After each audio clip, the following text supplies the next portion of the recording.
Thank you so much. I appreciate you guys taking the time out to join me today. And so we're going to go and show the results of the poll just so that you guys have an idea of what other folks are doing with the way that they're managing water in their facilities. So if you could share the results when you get a chance, that would be great. Hopefully people are doing some things to manage water, and that we can give you some more ideas today. Okay, it looks like we have a couple of people that have SOPs and are doing some assessments, as well as some that are encouraging your employees to actually save some water. And several of you have integrated water into your energy efficiency efforts, which is great to hear. It's a great opportunity for savings. And then there's a few of you that are fixing problems as they happen, but that's okay. There's some things you can do that we'll talk about today that'll help manage it more proactively.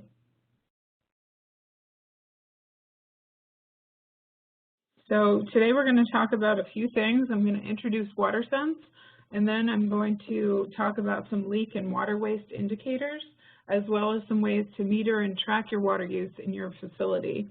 Then finally, I'll go over some common areas of water waste in your facility so that you get some ideas of where to start looking. And then we'll talk about some of the WaterSense tools and resources. At the end, we'll get to any questions that you guys have. You can type them into the chat box, and while we're speaking, it should be on the right side of your screen, and we'll get to them at the end of the presentation. So the WaterSense program was created in 2006 and was basically made to provide simple ways for people to identify water-efficient products, programs, practices, and homes. The WaterSense label is what you see on the right-hand side of your screen, and that is put on products that are independently certified for water efficiency and performance. Back in the early 90s, when low-flow fixtures first came into the market, they didn't work very well. So WaterSense has worked hard to put performance criteria into all of our specifications so that you know when you get a product that's labeled that it will save at least 20% water compared to its standard counterparts, and it will perform just as well.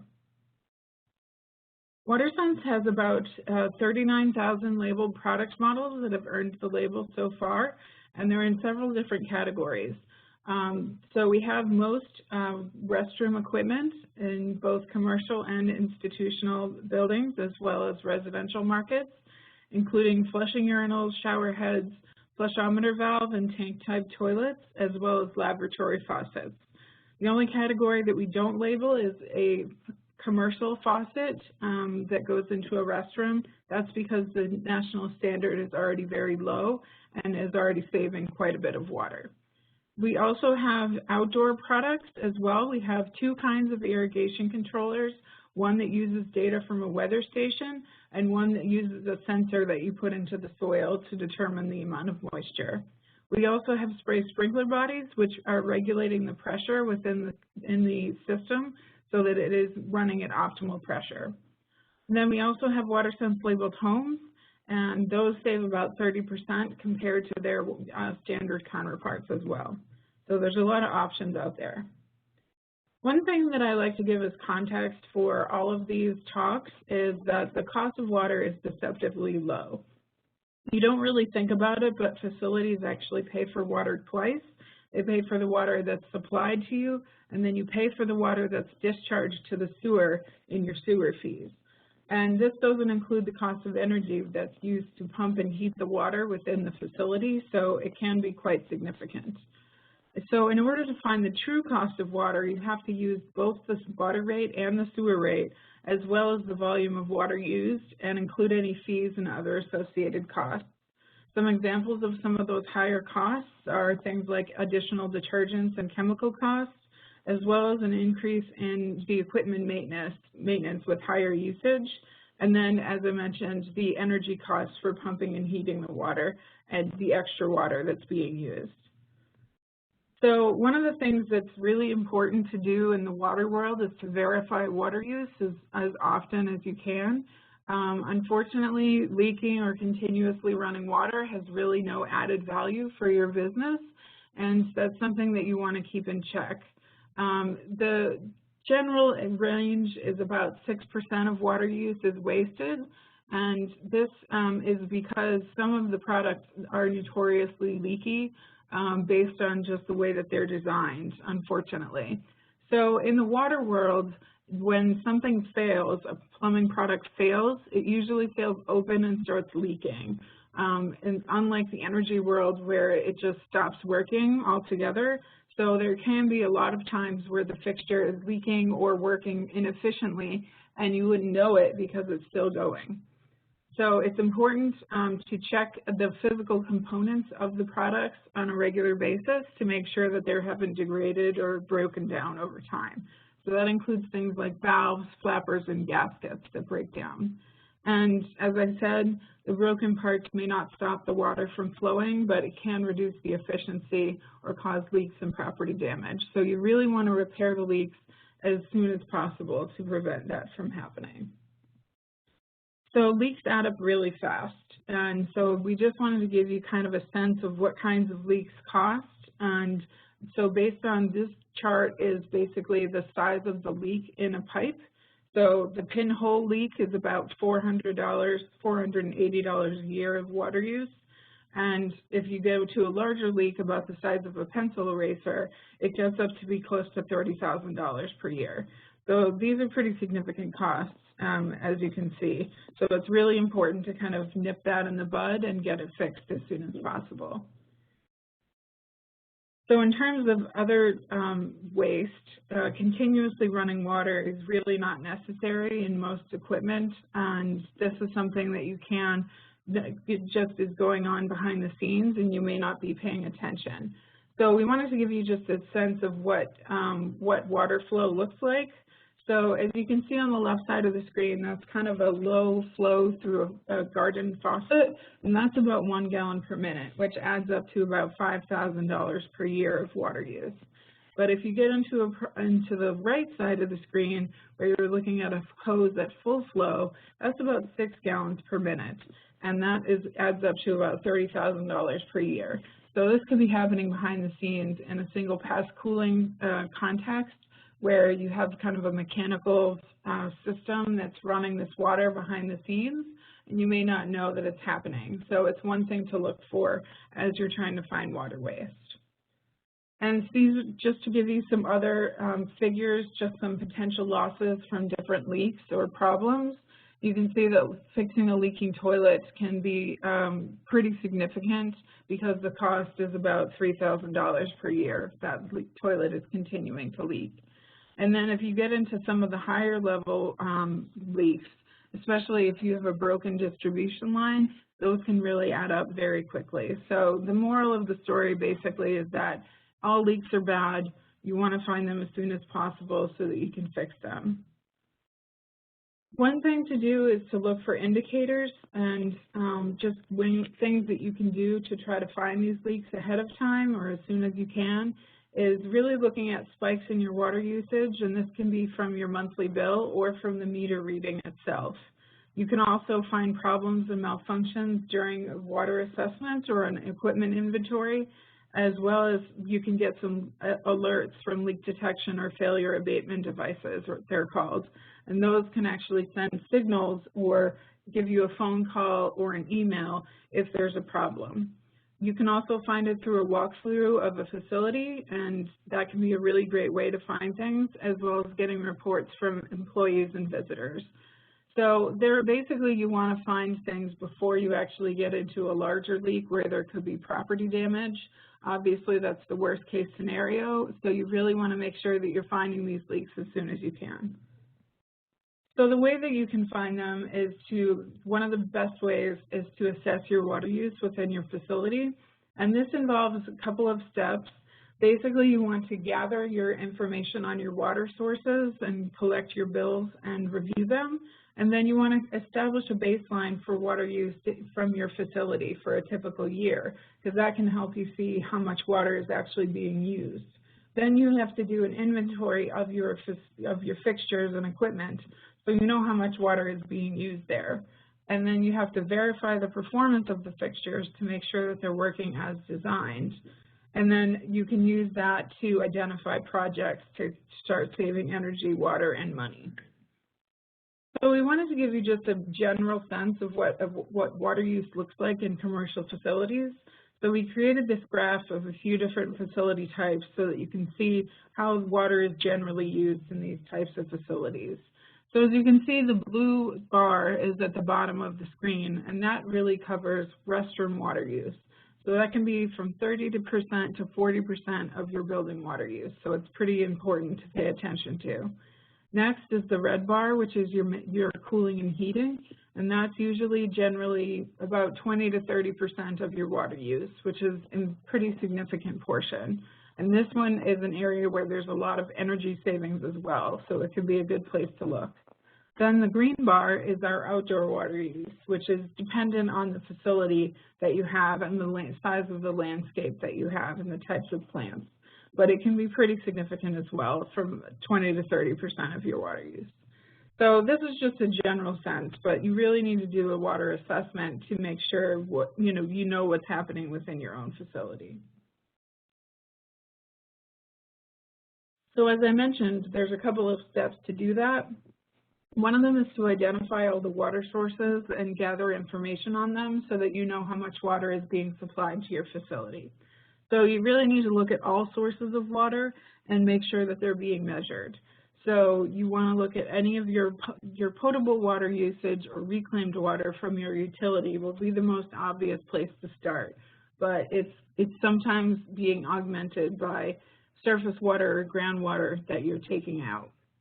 And then also if you have alternative sources of water like rainwater catchment, those are important to meter as well and to look and see how much you're actually getting from it. Next, to start to create your baseline, you want to look at 2 years of water and sewer data so that you have a good sense of what kind of water is being used in your facility over time. And then for unmetered sources, you want to try to you can get some information from the pumping rates that you're using as well as the size of the storage tank. And really this is to get a sense of how much water is coming into the system. You want to make sure that you review all of your bills for accuracy. It's unfortunate, but there are many cases where we're being billed improperly. So it's important to verify the rate class and the water meter size on your bill to make sure that it's correct. And then you want to work with the utility to correct any discrepancies or problems that you found. There are bill review services that can help you to go through your bills for you. Usually what they do is they take a percentage of what savings that you get back. So it can pay for itself in a way. And then you want to match all of the meters that you have with locations and mark what systems and equipment are being covered by them. Finally, you want to look if there are any possible credits that could apply to your facility. In some jurisdictions, the utility will give you a reduced sewer charge or a sewer deduct meter, it's called. And this is when you can prove that water has been evaporated instead of going into the sewer again. So this would happen with irrigation systems and cooling towers as well. There are also utilities that will provide leak adjustments for you, which is usually a partial credit if you can identify the leak and show them that you've repaired it. So it's really dependent on the utility, so I would encourage you to contact them and ask them what's available for you. Next, you want to meter and submeter your large uses within your facility. In some cases, there's one meter for the whole facility, but in other cases, there are multiple buildings with multiple meters. So you really want to make sure that you know how much water is being used by which buildings, and that sometimes involves adding submeters. This is really to help you discover problems before you get the bill, so that you can fix them faster. So just so you guys know, unlike the energy world, submeters in the water world don't need separate utility accounts. They can be for internal use only. So they can be really good tools to help you get a handle on what your water use is. And you can consider things like temporary flow meters or other water monitoring devices, which will often give you alerts and help you identify the leaks and equipment in faster ways. So they're all pretty good. We usually give a rule of thumb that you should sub-meter any system that's expected to use more than 1,000 gallons per day or 100,000 gallons per year. So this includes things like individual buildings, tenant spaces if you have them, larger pieces of equipment like cooling towers, as well as HVAC systems and steam boilers. We encourage you to use it on single-pass cooling systems as well, because they can be very wasteful, as well as things in outdoor water use like your irrigation system. And again, these don't need separate utility accounts. They can just be for your own use. Next, you want to make sure that you're putting your information into Portfolio Manager. There is a water tab next to the energy tab in your facility profile, and you can use that to track the water meter and the sources within your system, so you can track it over time. Next, there are leak detection devices specifically for finding leaks within facilities. They can be a little bit more expensive than sub-meters themselves, but they often provide more data or more functionality. Because sub-meters usually just measure the water use in general, and they don't always include things like alerts or other features like granular data. Some of these leak detection devices have automatic shut-off capabilities and can provide the monitoring 24/7. They often will provide a wireless data via cell phone or tablet app so that you can keep an eye on it whenever you want to. It's available. Then also you will often get alerts to identify leaks or inefficiencies. And these systems, these leak detection devices, can be for your entire system in your buildings, or they can be for specific fixtures like a toilet. So it really depends on what level of data you really want to get in order to help you decide which types of fixtures or meters to get, excuse me. So the real point is to figure out how much data you want and how much you want to pay to get that data, because it can be really granular, like looking at toilet flushes, or it could be just monitoring your cooling tower, for example. There are a couple different types of leak detection devices. One on the left side is called an inline flow sensor, and this is actually plumbed into the pipe run and usually monitors the flow of water throughout that pipe and coming into that facility or that part of your facility. They often have auto shut-off valves, and they will provide alerts if you have a problem. The next one is a surface leak sensor, and that's literally just a sensor that you put on the floor somewhere near a particular piece of equipment to alert you if there is a leak in that piece of equipment.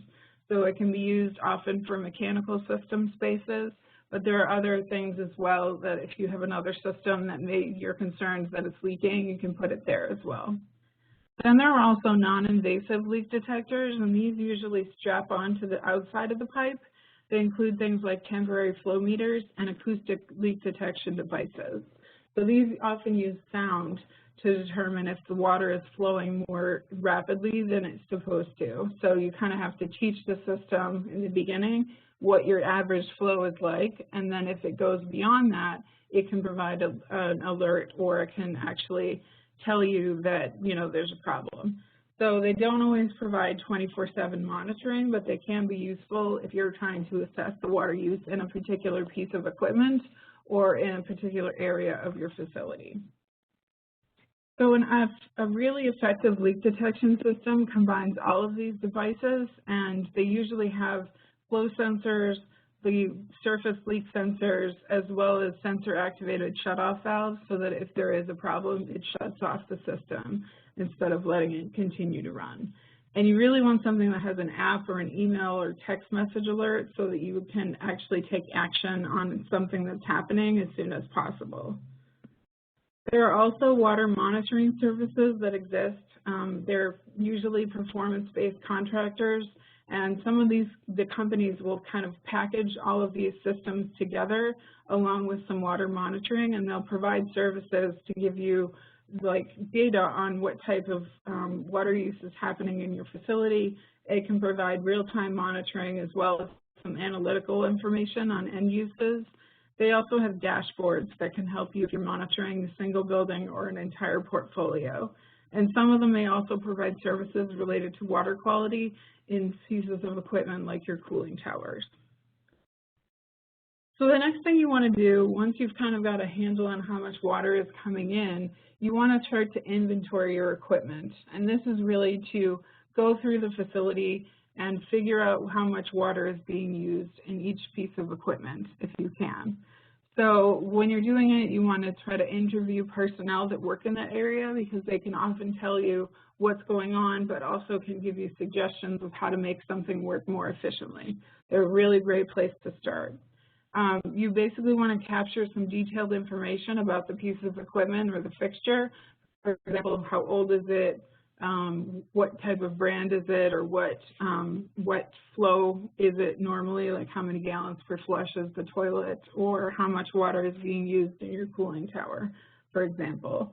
This can help you estimate some daily water use and give you the information that you need to find out if there's a problem.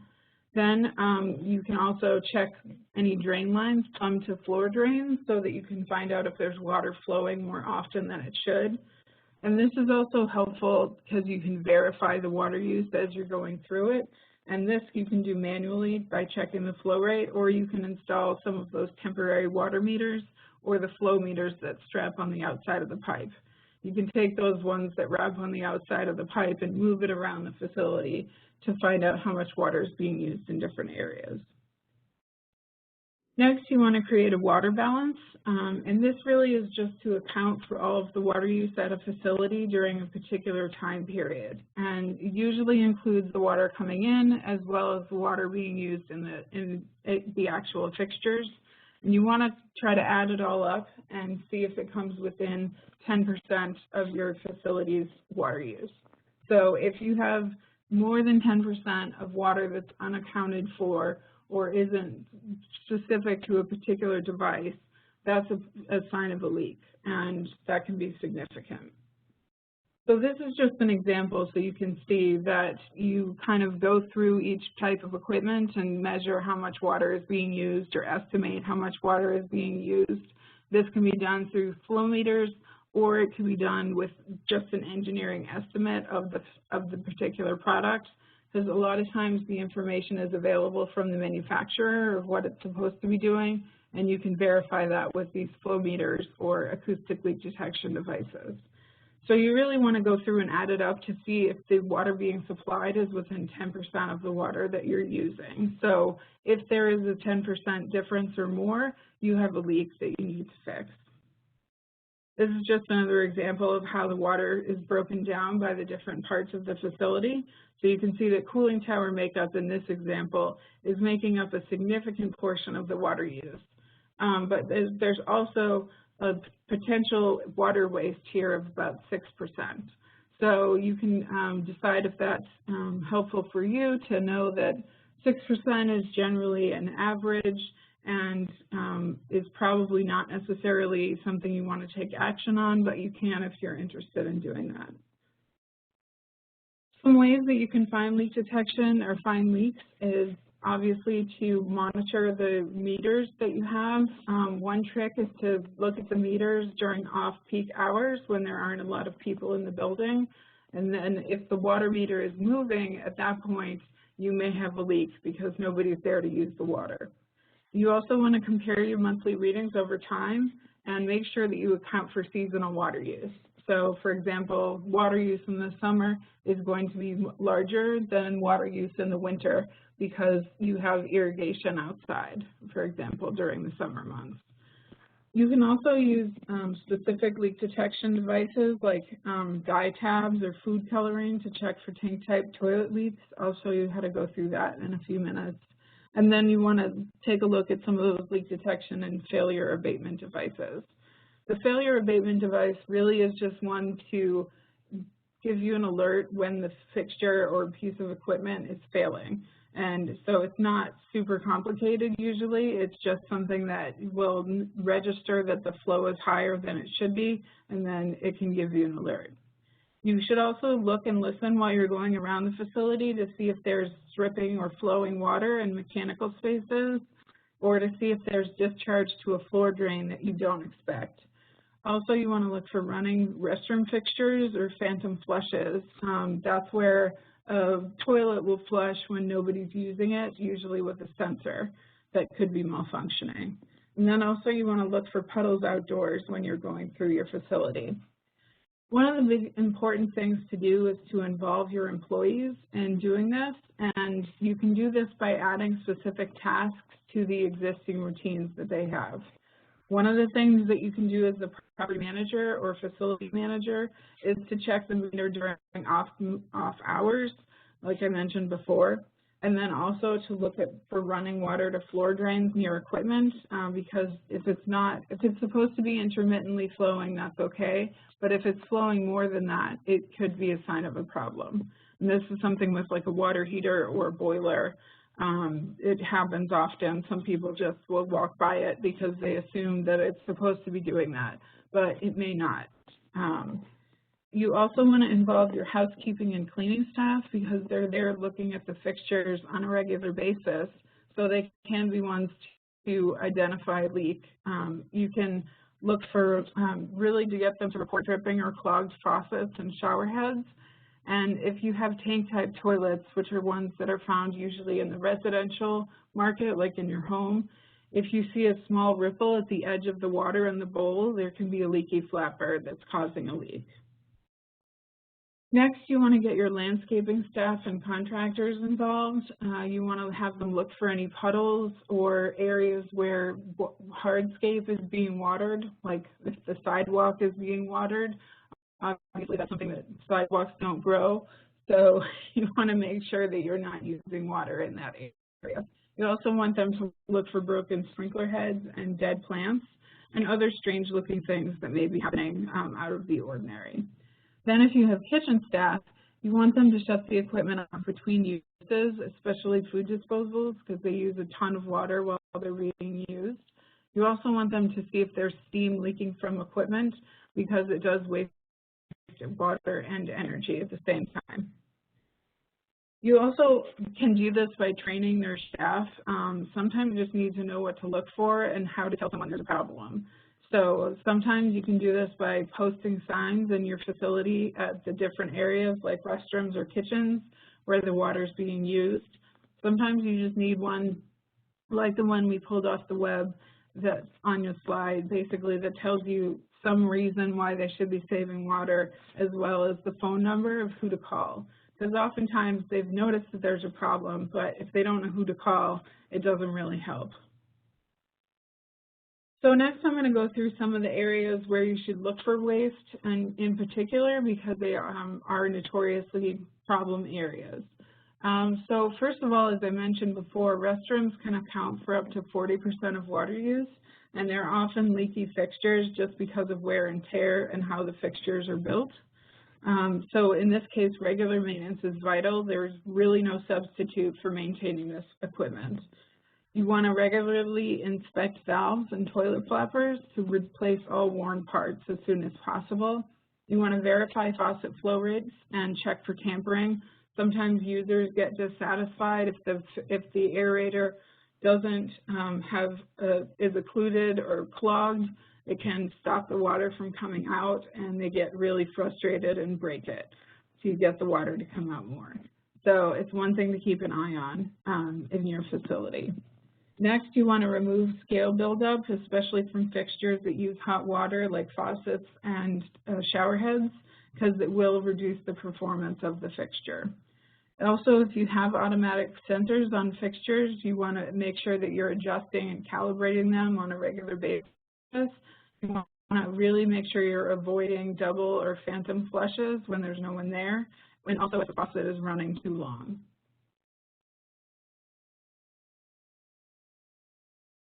Next, we have a couple of ways that you can verify this water use in fixtures manually. The one test that you can do for tank-type toilets, which are the ones at home, is to do a dye tablet test or a food coloring test. And this is where you drop a couple of tablets in the tank of the toilet and wait about 10 minutes. If there's dye in the bowl, in the water in the bowl, then you have a leaky toilet flapper that needs to be replaced. And the leaky flapper costs about $5 to $10 maximum. So it's a really cheap part to replace, but it can add up very quickly in terms of leaking water. Next, if you have flushometer valve toilets that are found in most commercial buildings or flushing urinals, you want to time the flush cycle so that you know whether it's taking longer than it usually does. So you want to count the number of seconds that elapse during the flush cycle and then multiply that by these numbers here to get the gallons per flush. And if you have, for example, a 1.6 gallon per flush toilet and you try to do and you time the test and it goes longer than 4 seconds, then you know you have a problem because it's flushing longer and more water.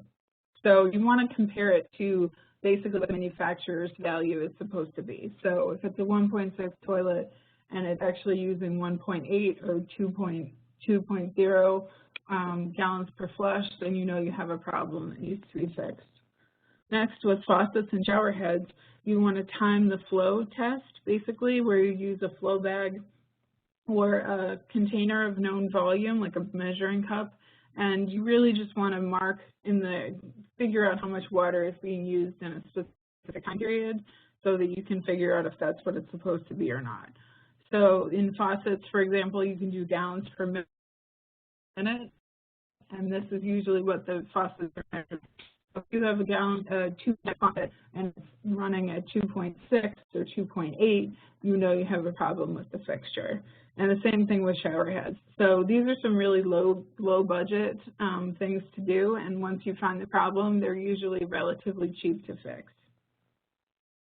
So next, this is just a chart of the values of WaterSense labeled products so that you can see we basically have them for all categories except for commercial faucets. So you can see these are the ones that you'll find. They're 20% more expensive than the national standard, and they perform just as well. So if you're looking for new fixtures, look for the WaterSense label and it can help you save water. Next, you want to target mechanical systems. They can account for about up to 30% of your water use.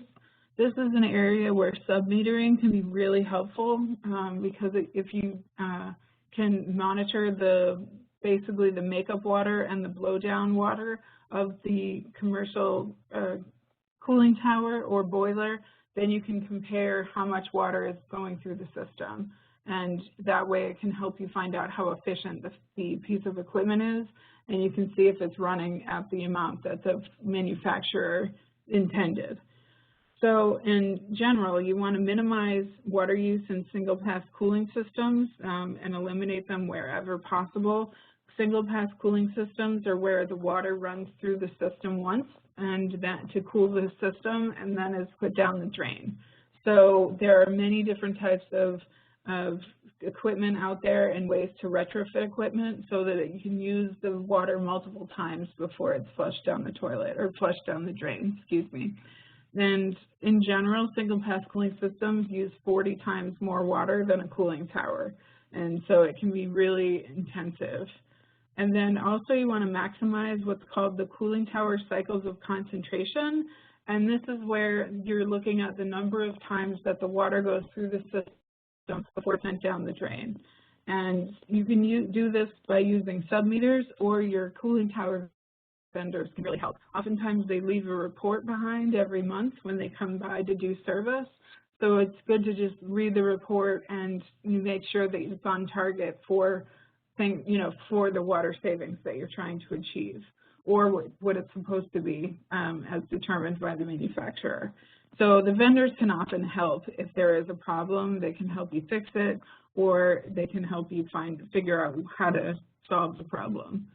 And also you want to check, oftentimes shut-off valves will deteriorate over time, or solenoid valves as they're called.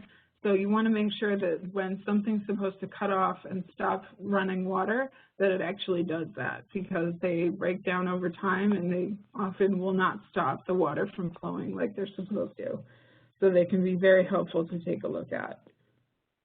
Next, you want to look for outdoor water waste, especially if you have a large irrigation system or a significant landscape that you're using water on. So you want to check the system for broken or clogged sprinkler heads. These pictures are examples of broken sprinkler heads. The one on the right we call a geyser because the sprinkler head has come off and the water's just going up. So it's pretty obvious when you know what to look for, but sometimes you just need your staff to pay attention for things like this. You want to move or adjust sprinkler components to avoid watering the pavement and the concrete. Concrete doesn't grow, so it doesn't need water. You also want to look for pooling or puddling in the landscape to make sure that that's a sign that there's a problem with the irrigation system. You want to monitor your monthly use trends and compare it to the previous year so that you can see if it's on track for how much you were using before. And then every 3 years, we encourage you to audit your irrigation system using a professional that's been certified by a WaterSense labeled program. So the WaterSense program labels water efficient irrigation training programs, and once a professional has passed the test at the end of the program, they are then part of the irrigation professional list. So we have a list on our website where you can find people that have passed this test to show water efficient knowledge, and they are good. They're all over the country, and they can be really great sources of help to get your irrigation system under control. Next, you can engage your staff with things like Fix a Leak. This week is actually Fix a Leak week. We do it in the 3rd week of March every year, and it's really just a way to take time to encourage your employees and your staff to look for leaks, and whether they look for them at home or in their facility, and encourage them to report them so they can be fixed. So you can either host an event or put signs at point of use to remind people to look for leaks with that contact information. You can also call your local utility to find out if anybody's celebrating Fix a Leak Week or if they'd be willing to send someone to your event. We've seen examples where the company will do basically a contest with their own employees of how much water they can save at home or how many leaks have been fixed at their home. And it's just kind of interesting to show people that they can save water and do that with some basic, simple ways to do it. You can do this by challenging your employees. I've heard of a couple competitions that they've done, whether they do it at their facility itself or at their employees' homes. But there are some where they do a contest between tenants or between buildings in your portfolio of who can save the most water. And it's just a good way to educate your staff and tenants on ways that can help reduce water use. And it's just a way to get people involved. So there's information and artwork that you can use in your facility to kind of indicate that this is what that finding leaks is important and that you want people to report them. So this is a message that you need to convey to your employees, but also to any outsource or contract vendors that you have for housekeeping, mechanical systems, or landscaping, as well as tenants to make sure that they know to look for leaks.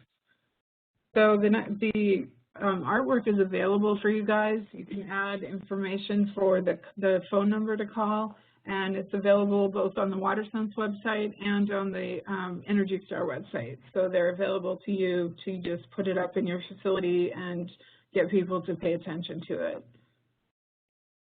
Again, you can bring water savings home. We have a bunch of information on finding leaks at home. And so sometimes, especially during COVID, we were having staff, we heard of people having staff bring the information home to them and still try to find leaks with their kids at home. So it's just a way to consider involving your employees in water savings and your sustainability program. Now I'm just going to go through a couple of quick WaterSense resources that exist so that you know what's available to help you. So we have information on water use by facility type, like I showed you before. We have a whole guidebook of best management practices. And then we have a whole bunch of water-saving tips and assessment tools, worksheets, checklists, all sorts of things, case studies. All of it's on our website, and the link is here. You'll get the slides later, and you can use that information to help you.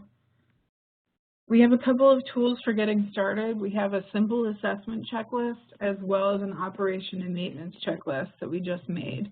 So I would encourage you guys, if you're looking for leaks within your facility, to start with the operation and maintenance checklist, because it can really just point you to specific areas where you can start saving water and what you can do to do that. So, for example, doing a dye test in your toilets or the faucet flow test. And those are some examples of what's in this checklist. And then we also have some sample worksheets to help you really gather the information as you're trying to do your water assessment, and that can help you kind of just organize it and make it easier to use and figure out. We also have a leaks checklist that just kind of encourages you to look for leaks within certain parts of your facilities. So this is just an example of what it looks like, but it just is directing you to the pieces of equipment that we've talked about today, like your restroom fixtures, your mechanical systems, like your cooling tower, as well as your outdoor water use. This is an example of the operation and maintenance checklist, and this is just giving you some examples of ways that you can save water by going through your facility.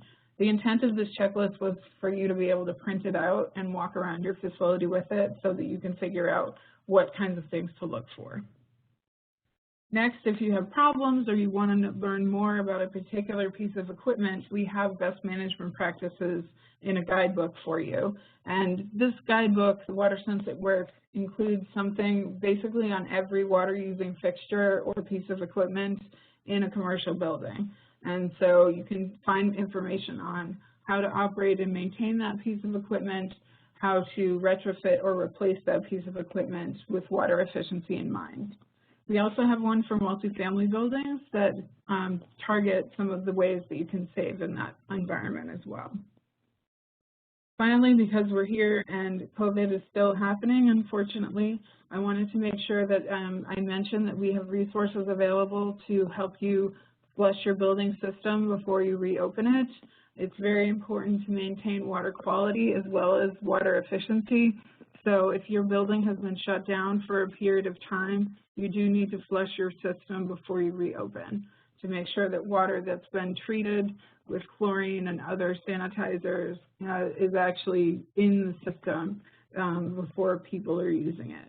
So these are a bunch of resources done by the CDC and EPA on that, so it can help you with that process. Finally, we have a whole bunch of recorded webinars that we did last year.